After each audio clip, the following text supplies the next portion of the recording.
going to show you how to make edible paint. So this is really, really safe to use with babies. This is a cooked version.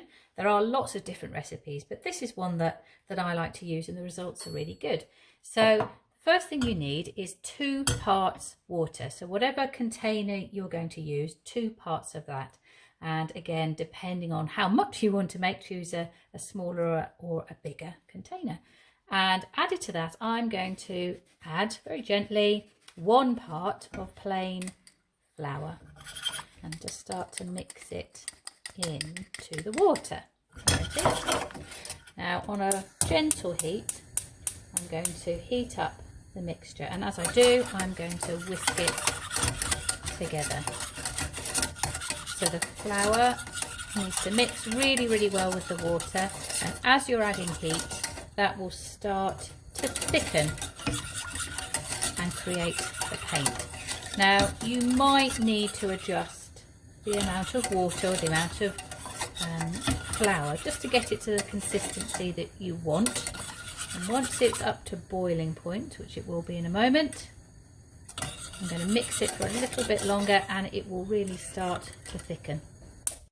So I've just taken that off the heat, and you can see, and I can feel as well with whisk, that it's really a nice thick creamy sort of consistency, which is about right.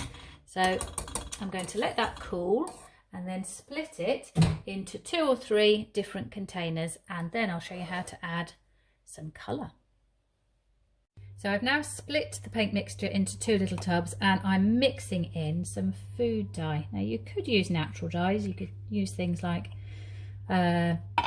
beetroot juice or something like that, but I've just got little pots of food dye. A little goes a very long way, so you don't need much in here. I'm going to mix that in, and I've got 2 lovely colours. I've got a pinky colour here and a purple colour. I think less is probably better. Don't mix too many colours, because when they do paint with it, it kind of mixes into a brown colour. So 2 or 3 colours I think to start off with is best.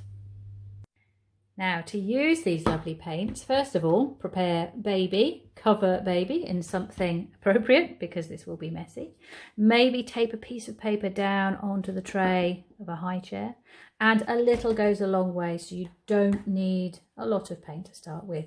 I would just put a few blobs, 2 or 3 colours, onto the paper and then let them explore just with their fingers, moving the paint around. You can add tools as well if you want to, if you've got paint brushes or other materials that you want to use for them to put the paint on with. It could be kitchen implements, it could be the wheels of a toy car or something that they can push through and drag through the paint. And finally, how about some classic hand printing using your edible paints? These are really nice, soft, gentle paints, so you can paint them really safely onto the palm of your baby. You might need to gently have to tease their hands out to press their hand onto the paper to make the imprint. What I have found is that these paints do keep their colours really quite well. So this is one that's all dry now. If you add a teaspoon of salt into the mixture as you're making the paint, it preserves it a little bit so that the paints won't go mouldy, and they do keep a little bit better. So potentially they could be Christmas presents.